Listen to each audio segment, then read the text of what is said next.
नमस्कार साथियों, teaching solution with are के में एक बार आपका फिर से स्वागत है। क्लास 7 के चैप्टर 2 की सीरीज के साथ हम फिर से आए हैं। अभी तक हमने जो पढ़ा था इसमें था कि ताम्रपत्रों को कैसे रखा जाता था, कैसे जो है संस्कृत और थोड़ा तमिल में लिखे ताम्रपत्र मिले हैं। 9वीं शताब्दी में शासक की क्या स्थिति थी, माप के अनुसार उत्तर दक्षिण में किस तरह राजपूत शासकों का शासन था, उनकी क्षेत्र सीमाएं कैसी थी और टेम्पररी बाउंड्री क्या थी, इस सब के विषय में जानकारी मिलती है। कौन किसके अधीन सामंत थे और उस समय जो है ये राजा बनने के लिए क्षत्रिय धर्म जो स्वीकार किया जाता था या क्षत्रिय राजा बनने के लिए जरूरी नहीं थे कि वंशानुगत रूप से ही हो, बल्कि कुछ धार्मिक अनुष्ठान कृत्यों द्वारा और कुछ शक्तियों के द्वारा इन्हें सिद्ध किया जा सकता था, जिनमें आपने देखा होगा कि दंती दुर्ग ने जो है वो एक हिरण्यगर्भ नामक जो है यज्ञ करवाकर जो है अपने आप को राजपूत शासक घोषित किया था। तो वहीं जो है क्या हुआ था कि कदम्ब शासक मयूर शर्मन और गुर्जर प्रतिहार शासकों ने स्वयं को जो है राजा घोषित करने के लिए अपने आप को क्या किया था, शक्ति के बलबूते पर इसे हासिल करने का प्रयास किया था। ठीक है, राज्यों के प्रशासन में जो था त्रिभुवन स्वामी और भारी भरकम कई उपाधियाँ जो मिलती है, त्रिभुवन चक्रवर्ती और ये सब जो है महाराजा धीराज, ये सारी उपाधियाँ जो है ये थी। और ये भी पता लगता है कि सामंत और सामंतों का काम जो था वो राजाओं को उपहार देना था, साथ साथ सैन्य मदद करना था। ठीक है, तो ये सभी चीज़ बताते हैं। सामंत जो है दो तरह के होते थे कि या तो भूमिपति होते थे, दूसरे सेनानी होते थे। तीसरा क्या है कि सामंतों या उच्च पदेदारों पर जो नियुक्ति होती थी मिलिट्री में, या सेनापति जो बनते थे या महामंत्री जो बनते थे, वे अक्सर क्या होते थे, वंशानुगत होते थे। ठीक है, चलिए, या राजा के परिवार से संबंधित होते थे। ये 400 कर भी आसान है, समझ सकते हैं। चोल शासकों ने 400 प्रकार के करों का वर्णन किया है। ठीक है, वेट्टी कर जो लिया जाता था यह बेकारी कर था, केवल श्रम करवाकर इसे कमाया जाता था। कदमाई भू राजस्व था। ठीक है, इसके अलावा मकान पर छत डालने के लिए ढलने पर भी कर लगता था। खजूर या तार के पेड़ पर चढ़ने पर भी लगता था, और समय के हिसाब से इसमें करों में बढ़ोतरी या कमी होती चली गई। ठीक है, चलिए अब आगे आते हैं। नागभट्ट की उपलब्धियों के बारे में भी बता चुका था मैं कि नागभट्ट ऐसा शासक था जो संस्कृत का जो ग्वालियर मध्य प्रदेश का विलेख है, जो कि बताता है कि इसने आंध्र, सैंधव, विदर्भ इत्यादि क्षेत्रों को जीता था, उड़ीसा को भी जीता था। पिछले वीडियो में आप देख लीजिएगा। अनर्थ गुजरात के क्षेत्र को भी जीता था, किरात वनवासी क्षेत्र को भी जीता था, तुर्क वत्स मत्स्य और ये सभी क्षेत्रों को जीता था।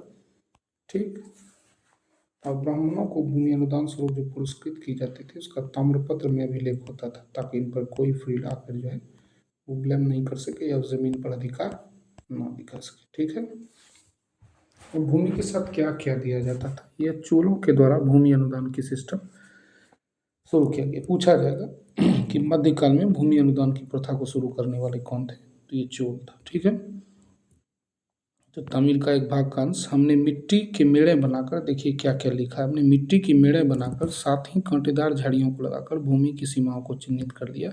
इस भूमि पर ये चीज़ें फलदार वृक्ष, पानी, भूमि, बगीचे, फलोद्यान, पेड़, कुएं, खुली जगह, चरगाह, एक गाय, बॉबी, कबूतरें, नहरें, खाइयाँ, नदियाँ,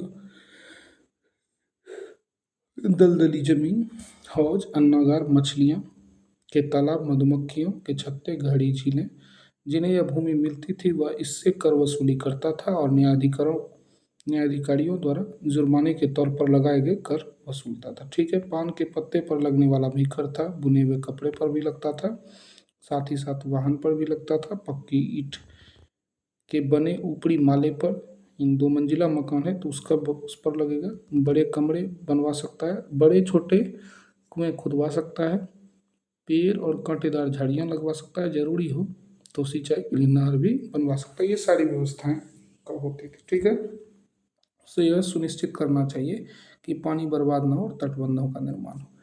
लेख में सिंचाई के जितने स्रोत संभव है उनकी सूची बनाइए। ठीक है, और विचार विमर्श करिए। तो जानते ही हैं आप कि नहर द्वारा सिंचाई सामान्य तौर पर आम बात थी। ठीक है, इसके अलावा जो है कुएं खुदवा कर भी सिंचाई होती थी। ठीक है, चलिए। इसमें जो नदी पर तटबंध बनाना एक हो गया, कुआं खुदवाना दो हो गया, नहर सिंचाई परियोजना तीन हो गया। ये तीनों जो है इन पानी से संबंधित है। ठीक है, चलिए 12वीं शताब्दी के बृहद सांस्कृतिक काव्य की रचना हुई थी 12वीं शताब्दी में।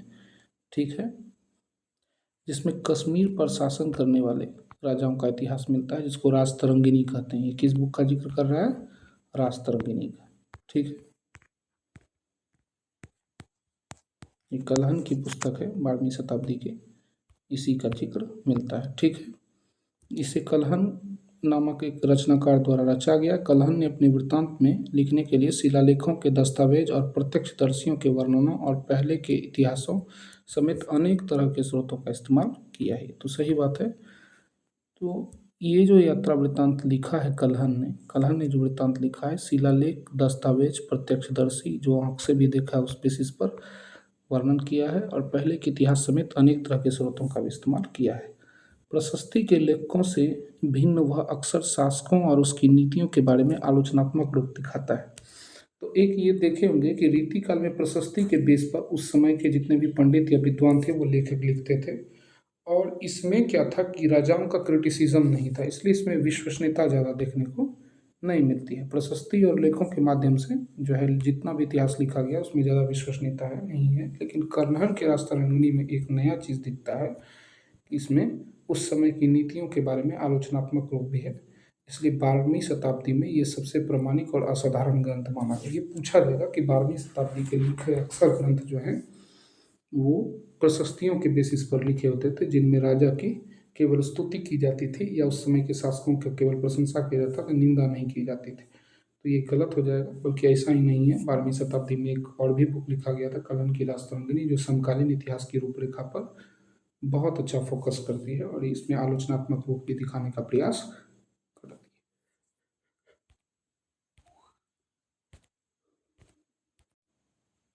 है। आगे है आपका कि धन के लिए युद्ध।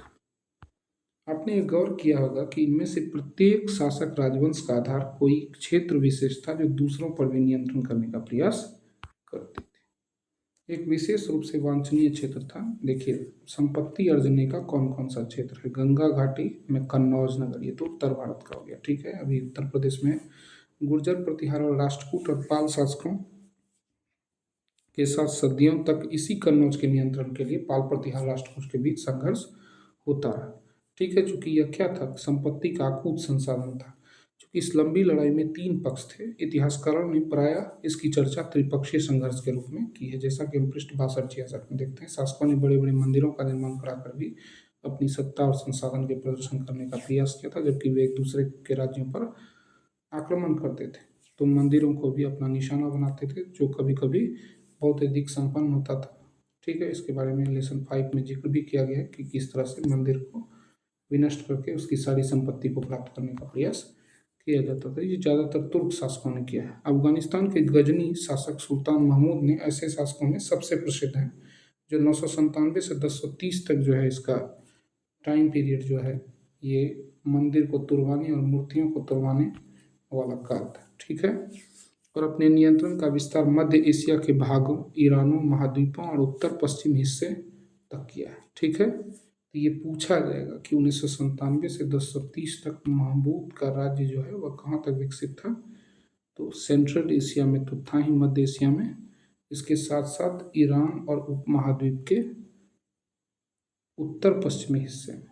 ठीक है, सेंट्रल एशिया में जानते ही हैं आप कि उज्बेकिस्तान, अफगानिस्तान, ये सारे क्षेत्र आते हैं। 4 या 5 देश शामिल हैं, तुर्कमेनिस्तान, अजरबैजान है। लेकिन वहीं जो है एशिया में वहीं जो है ईरान और ये जो आप कहते हैं कि कौन सा अरब की खाड़ी से लगा हुआ जो देश है उसमें भी ऐसा है, उस क्षेत्रों पर भी सुल्तान महमूद का अधिकार था। ठीक है, लेकिन भारतीय उपमहाद्वीप में पहुंचते ही क्या हुआ कि उसका निशाना जो है संपन्न मंदिर, इसमें गुजरात का सोमनाथ मंदिर, महमूद जो धन उठा कर ले गया उसका बड़ा हिस्सा गजनी में एक वैभवशाली राजधानी के निर्माण में खर्च हुआ। अफगानिस्तान में ही एक गोर और गजनी प्रदेश है। पूछेगा कि सोमनाथ मंदिर का लिया गया धन उसने क्या किया था, तो कहिएगा कि गजनी में उसने राजधानी का निर्माण कराने में मदद की थी। सुल्तान महमूद द्वारा अपने जीते गए लोगों के बारे में कई बातें जानना चाहता था। उसके लिए उसने अलबरूनी नामक विद्वान को उस महाद्वीप का लेखा जोखा रखने को दिया था। तो ये याद रखे, महमूद के साथ आने वाला और उसके जीते हुए क्षेत्रों का जिक्र करने वाला कौन सा विद्वान था? तो अलबरूनी था। ठीक है।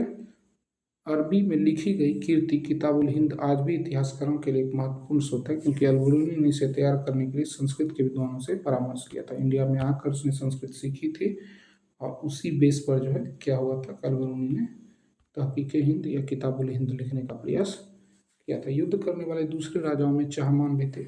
जिस समय गजनी शासन कर रहा था उस समय चहमान शासक भी थे, जो बाद में किसके नाम से जाने गए? चौहान शासकों के नाम से जाने गए। दिल्ली और अजमेर का इनका इलाका था और उन्होंने पश्चिम और पूरब की ओर नियंत्रण क्षेत्र विस्तार करना चाहा। पश्चिम और पूरब की ओर नियंत्रण विस्तार करना चाहा और उस समय दिल्ली और अजमेर जो था वो भारत घुसने का महत्वपूर्ण दरवाजा था। ठीक है। उन्हें गुजरात की चालुक्यों और उत्तर पश्चिमी उत्तर प्रदेश के गढ़वालों से टक्कर लेनी पड़ती थी। चाहमान ये पूछा जाएगा कि जब चौहान शासकों का राज्य दिल्ली और अजमेर के बीच फैला हुआ था, ठीक है, तो उन्होंने उत्तर पूर्वी क्षेत्र की ओर से फैला हुआ था, तो देगा कि 10वीं 11वीं शताब्दी में चौहान शासकों की विशेषताओं का वर्णन करें या उनके महत्व का वर्णन करें। तो चौहान शासकों द्वारा दिल्ली और अजमेर के आसपास के क्षेत्र पर शासन किया गया। उन्होंने अपना नियंत्रण पूर्व और पश्चिम की रूपरेखा अपनाना चाहा। उन्होंने गुजरात के चालुक्य और पश्चिम में उत्तर प्रदेश के गलवारों से टक्कर ली। तो ये तीनों स्टेटमेंट क्या हो जाएगा? सही हो जाएगा। चाहमान में सबसे प्रसिद्ध शासक कौन था? पृथ्वीराज। ठीक है, जो तीसरे युद्ध में मोहम्मद गोरी से दूसरे युद्ध में हार जाता है। ठीक ना, जिसने सुल्तान गोरी नामक अफगान शासक को 1191 में मारा, परंतु दूसरे ही साल 93 में क्या हुआ, उसके हाथों हार गया। ठीक है। देखिए चोल पर एक नजर डालिए। तो ये देखिए दक्षिण में चोलचा, देखिए परिवर्तनशील सीमा है, ये ऊपर नीचे होते रहती है बॉर्डर लाइन जो। ठीक है। गंगई कोलचुलपुरम जो थे ये चोलों की उस समय की राजधानी थी। इसके अलावा कोच्चि, तंजावुर, मदुरई, उरेयूर, ये सब जो मड पांड्य थे उस समय उनका वहाँ शासक था। ठीक है। चलिए वनवासी, नोलामवादी, काकतीय शासकों की का भी क्षेत्र था, तो इसमें वही है। चोल राजा उनके पड़ोसी राज्य। तो उरेयूर से तंजावुर तक कहता है जो ये क्षेत्र है, उरेयूर और तंजावुर का क्षेत्र जो है। ठीक है। चोल वंश सत्ता में कैसे है? कावेरी डेल्टा में मुट्टियर नाम से प्रसिद्ध एक छोटे मुखिया का परिवार का सत्ता था। तो ये याद रखना है कि कावेरी नदी का जो डेल्टाई इलाका है उसके पास मुट्टिरियार नाम से एक प्रसिद्ध जो है छोटा परिवार का मुखिया था। वे कांचीपुरम के पल्लव राजाओं के क्या थे? माथत। माथत मतलब होता है सामंत होना। ठीक है। ये पूछेगा कि चोल पहले किसके समकालीन थे, चोल किसके सामंत थे? तो पल्लवों के सामंत थे। चोलकालीन प्राचीन मुखिया परिवार के विजयालय ने 9वीं शताब्दी में क्या हुआ था? मध्य में मुट्टियार को हरा दिया। ठीक है। और मुट्टियार के अधीन तो पहले कौन थे? मुट्टियार जो थे ये कांचीपुरम के पल्लव राजा के मसाहट थे। बाद में मुट्टियार के अधीन जो है मुट्टियार को हरा दिया और छोटा सा डेल्टा पर जो है कब्जा कर लिया था। किसने? तो चोल शासक विजयालय ने। ठीक है। और वहाँ से हटा करके तंजावुर शहर में निशुम्भसूदनी मंदिर का निर्माण कराया है। पूछा जाता है तंजावुर शहर और निशुम्भसूदनी मंदिर का निर्माण कराने का श्रेय किसको जाता है? तो विजयालय को। ये पूछा जाएगा कि निम्नलिखित में से वह कौन सा शासक था जिसने 9वीं शताब्दी के मध्य में मुट्टियारों को हराकर कावेरी डेल्टा पर कब्जा किया और तंजावुर नामक शहर के साथ साथ निशुम्भसूदनी मंदिर का निर्माण करवाया? तो विजयालय हो जाएगा। ठीक है। विजयालय के उत्तराधिकारी ने पड़ोसी इलाकों को जीता और उसका राज्य अपने क्षेत्रफल तथा शक्ति दोनों के अनुरूप बढ़ाता चला गया। ठीक है। राज्य को क्या किया? क्षेत्रफल और शक्ति के अनुरूप बढ़ाता चला गया। ठीक है। दक्षिण और उत्तर के पांड्य और पल्लव के इलाकों में इस राज्य का हिस्सा बन गया। ये ध्यान रखना है कि जब विजयालय चोलों ने विस्तार अपने साम्राज्य का करना चला तो हर तरफ उसका सीमा क्या हुआ? बढ़ा, दोनों रूप से बढ़ा। दक्षिण और उत्तर के पांड्य, ठीक है, तो दक्षिण में पांड्य और उत्तर में पल्लव के इलाकों में इस राज्य का हिस्सा बन गया था। पूछा जाएगा कि पल्लव और पांड्य के बीच में कौन सा राज्य फला फूला था, तो चोल साम्राज्य फला फूला था। ठीक है, जो सबसे शक्तिशाली चोल माना जाता है 985 ईस्वी में राजराज फर्स्ट जो था वो क्या था, सबसे शक्तिशाली चोल था। 985 ईस्वी में राजा बनता है और उसने ज़्यादातर क्षेत्रों पर अपना नियंत्रण विस्तार किया। उसके साम्राज्य में प्रशासन का पुनर्गठन हुआ। राजराज का ही पुत्र रणभूमि में कौन पैदा लिया था, राजेंद्र प्रथम। उसकी नीतियों को जारी रखा और उसने गंगा घाटी, श्रीलंका के दक्षिण पूर्वी एशियाई के देशों पर भी हमला कर इस अभियान के लिए उसने एक जल सेना बनाई थी। ये पूछा जाएगा, श्रीलंका पर हमला करने के लिए एक प्रसिद्ध जल सेना का निर्माण किसने करवाया था, राजेंद्र प्रथम। वह किसका पुत्र था, राजराज फर्स्ट का। ठीक है, चलिए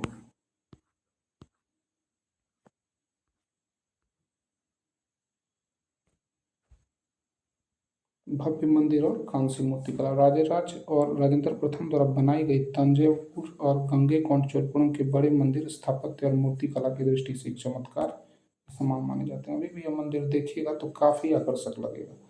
इस मंदिरों के निर्माण कराने का श्रेय जो है वो राजराज को, राजेंद्र प्रथम को जाता है। ठीक है, तंजावुर नामक शहर बसाने का श्रेय भले विजयालय को जाता है। ठीक है, मूर्तिकला की दृष्टि से कहिएगा तो एक अनुपम नमूना है किसमें, गंगैकोंड चोलपुरम के मंदिर में। चलिए अब आगे है कि चोल मंदिर अक्सर अपने आसपास विकसित होने वाली बस्तियों के केंद्र बनते चले गए।